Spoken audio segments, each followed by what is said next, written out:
本林的伦培国小办活动食牛排，让学生感受耶诞节，嘛来体验西餐用餐的文化。囡仔切牛排来吃，好食滋味，可以食甲喙笑目笑。每一年伦培国小拢会举办耶诞牛排餐，感谢囡仔认真学习。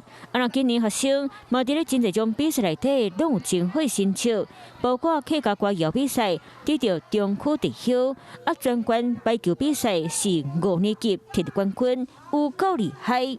下次我们吃牛排的时候，我就可以教爸爸妈妈要怎么拿刀叉了。这讲除了予囡仔食牛排以外，老师嘛来教学生西餐的礼仪，互因别来到餐厅食牛排猪排时，会当知影要如何使用餐具。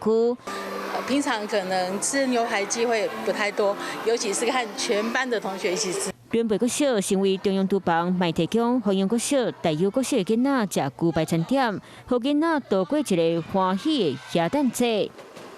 Hello， 我是林明瑞。想要抢先掌握最及时的新闻资讯吗？赶快订阅、按赞、开启小铃铛，锁定我们华视新闻的 YouTube 频道。